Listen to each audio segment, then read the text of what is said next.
Le départ de ce 104e ronde de Van Vlanderen en compagnie de Jackie Durand, le dernier vainqueur français, et de notre rookie Loïc Chetou qui rejoint la bande des rois de la pédale. C'est parti messieurs pour un petit peu plus de 240 km. À noter qu'il y aura 30 bornes de moins que l'année dernière, et tout de suite les premières attaques en tête du peloton pour essayer d'aller dans l'échappée matinale. Parce que oui, il est tôt, oui, ce sera une échappée matinale. La dernière fois que cette échappée du matin s'était imposée, c'était en 1992, et c'est Jackie Durand qui avait levé les bras. Et Casper Asgreen qui accélère, on sent un peu de nervosité là avant le Korte-Kir. Ah, une chute. Hein. Une chute annoncée, il y a du monde dans les barbelés. C'est pas Wout van Aert là-bas. Wout van Aert. Wout van Aert qui est tombé. Il se relève et il repart. Wout van Aert. Va falloir changer de vélo pour le leader de la Jumbo-Visma. Coup dur pour le vainqueur de Milan-San Remo, notamment cette année d'Estrade Bianchi, d'étape sur le Tour de France, grand favori aujourd'hui. Et ça a l'air plus dur pour Inigo Elosegui, le dossard 31 de la Movistar qui ne se relève pas lui. Tim Wellens aussi semble-t-il. Hein, ouais, Tim Wellens, leader de la Lotto Soudal ici. Regardez, c'est vraiment tombé. Ouais, dans la première partie du peloton, non, il y a eu un écart. Un écart, un freinage, et Wout van Aert qui est venu s'empiler sur le coureur qui le précédait.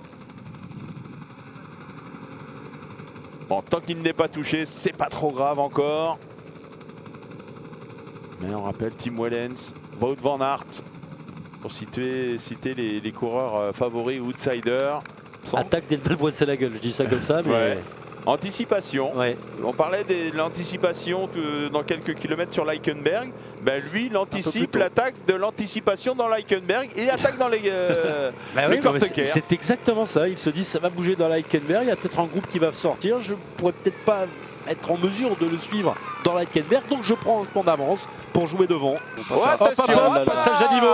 Passage à niveau. Est-ce que les hommes de tête sont passés ou pas? Autrement, on rappellera le règlement dans quelques instants. Oui, les hommes de tête sont passés. On va donc maintenant arrêter le peloton. Alors là, on va rigoler parce qu'il va falloir neutraliser en quelque sorte la course pour garder le même écart, sauf qu'on arrivait. Pas forcément.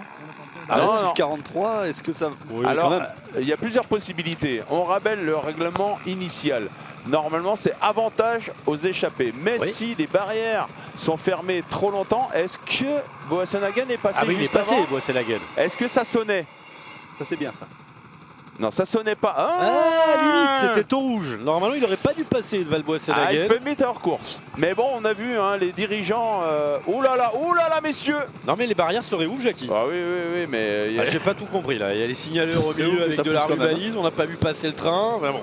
On va pas arrêter l'échappée, puisque non, c'était trop court. Ouais, c'était trop court. C'est vrai que si les barrières étaient restées fermées 3-4 minutes, je pense qu'on aurait vu les commissaires se positionner aux côtés de l'échappée et arrêter l'échappée. Messen, Alaphilippe, Van Der Poel, Wout van Aert, ils sont tous coude à coude. Alexander Kristoff. N'oubliez jamais un Alexander Kristoff, 3e encore l'année dernière sur le round 2. Ouais, très costaud, Anthony Turgis. Et il utilise la petite bordure là, ça va beaucoup plus vite là. Équilibriste, Anthony Turgis. On sent la lucidité. Tout le monde n'est pas capable de le faire. Voilà, c'est ça. Julien, il va y arriver. Julien, il va y arriver, vous inquiétez pas, regardez. Il est même en train d'accélérer, Julien Alaphilippe. Mathieu qui veut le suivre. Accélération de Julien Alaphilippe, regardez.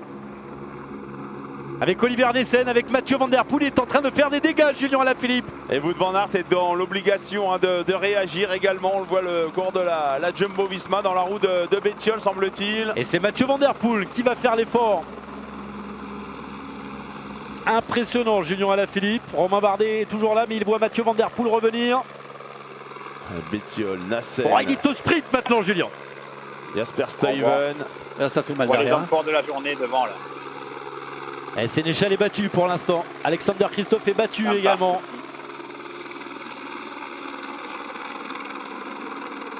Terminé pour Matteo Trentin. Là, ça fait la tête dans le peloton. Parce qu'il en reste.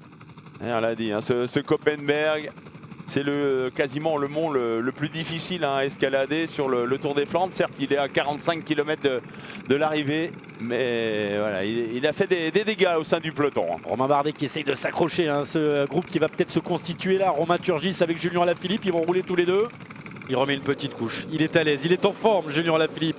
Deuxième coup de boutoir du champion du monde.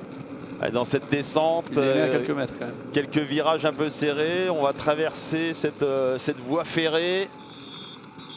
Là, il y a souvent des bidons qui tombent et ça devient humide tout d'un coup parce que les coureurs devant vous ont perdu les bidons. Donc il faut toujours être attentif à ces deux virages. Avec l'enchaînement là sur la voie de chemin de fer. Le pif-paf, virage droite maintenant. Droite. Ah, c'est d'ici C'est une route, sur ce passage. bétonnée, ouais. Hop hop, crevaison là dans les premières positions. C'est pas Wout van Aert qui a eu un problème mécanique? Non, ça va. Mais il me semble ça que- suit, ça suit. Ouais, ça suit. Là, ça suit moins. Ça suit un peu moins. Allez, si je veux Ah, il va demander- rentrer quand même. Et regardez Julien qui y retourne avec Mathieu Van Der Poel derrière. On est pris. C'est bien placé là, en plus ça relance de tous les côtés. T'attends l'élastique. Bah, je crois que. Oh, derrière lui il a pété. Dépêchez-vous parce que vous n'allez pas les revoir. Faut reprendre les deux déjà devant là. Ces deux-là. Ah, Va bah, falloir ça, aller les par chercher.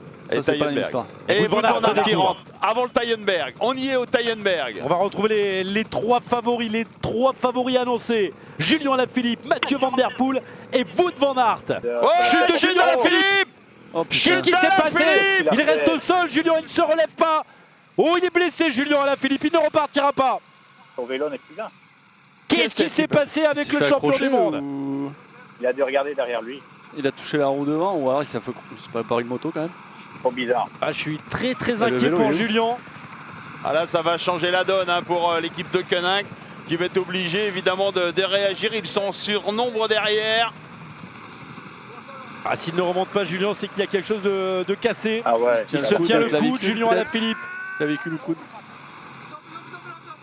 Catastrophe pour Julien Alaphilippe qui vient de perdre le Tour des Flandres, obligé de laisser partir ses deux principaux adversaires, Mathieu Van Der Poel et Wout van Aert. Que s'est-il passé? Oh, il Moto. prend la moto. Oh. Il prend la moto. Oh non, Oh là là. non. Il y a un petit écart de Mathieu Van Der Poel. Après, vous regarderez, hein, Julien il était en train de communiquer avec sa voiture. Il n'était pas très attentif.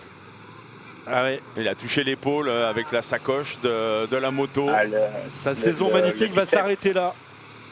Le moment décisif est arrivé pour les deux hommes. Les voici maintenant dans le Paterberg. On a vu que sur les pentes du Tyenberg, Wout van Aert était fort, hein, puisque c'est lui en solitaire qui est revenu sur Alaphilippe et Mathieu Van Der Poel. Quand Wout van Aert, il regarde le pédalier de Mathieu Van Der Poel. Regardez, Ah oui, il a bien Concentre- raison de rester derrière. il reste concentré sur le pédalier. Ça semble encore un peu humide, hein, ça peut peut-être glisser un petit peu. Compris. Mais le Paterberg, il faut même attendre les 60-70 derniers mètres avant d'essayer, parce que c'est là le plus dur. Donc je pense que si Van Aert doit essayer en surprenant, c'est vraiment dans la dernière partie. Il nous fait une très très belle impression là, Wout van Aert dans cette montée. Van Der Poel il a la bouche à moitié fermée. C'est moins dur ou quoi le Paterberg? J'ai l'impression qu'ils sont faciles. C'est qu'ils sont plus forts. C'est qu'ils sont plus forts que les autres. Ils sont au-dessus de la moyenne ces deux-là. Ça a l'air d'une Ça n'a rien facilité. passé. C'est déconcertant. Ils sont pas faits comme nous. Eh non, on va rester groupés. Pas d'accélération. On est déjà au sommet du Paterberg. Et maintenant c'est fini. C'est de la descente, de la grande route et une longue ligne droite vers Oudenaarde. 13 km pour rejoindre la ligne d'arrivée à Oudenaarde.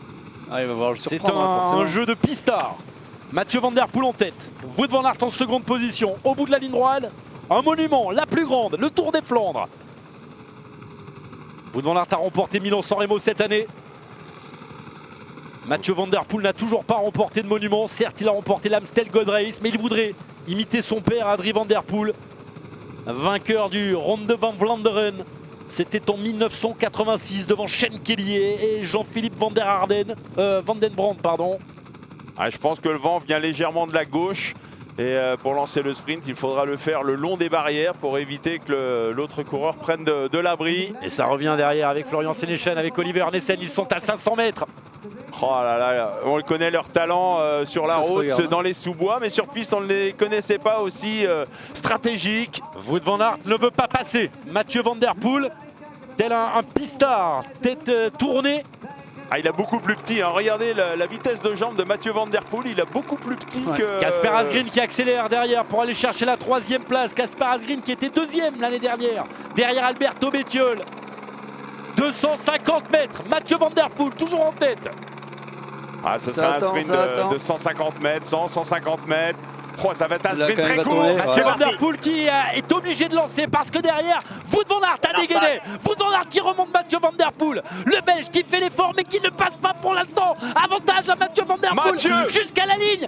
Ça va faire à la photo finish. À la photo finish entre les deux. Impossible derrière de dire qui s'est départagé entre Mathieu Van Der Poel et Wout van Aert. La 3e Et place Christophe. pour Alexander Christophe devant Turgis Turgis et 4. Sénéchal. La Van Der photo Poel. finish nous dit Mathieu Van Der Poel qui succède voilà. à Adrie Van Der Poel, son papa. Premier monument pour Mathieu Van Der Poel qui s'impose aujourd'hui sur les routes du Tour des Flandres devant Wout van Aert. Ouais, avec un plus petit braquet. On l'a vu à l'accélération, ils ont un tout petit braquet. Ils sont loin d'avoir le 11 dents comme on peut le faire sur un sprint. Ça remonte légèrement aussi. Hein. Et sur Voilà, un la route. sprint très court, voilà, ils ont fait quoi 125 mètres de sprint seulement. Eh oui, on vient de lui dire, regardez, Mathieu Van Der Poel s'impose pour la première fois dans l'histoire du Tour des Flandres. Un fils succède à son papa au palmarès. C'est la 11e victoire néerlandaise sur le Ronde van Vlaanderen.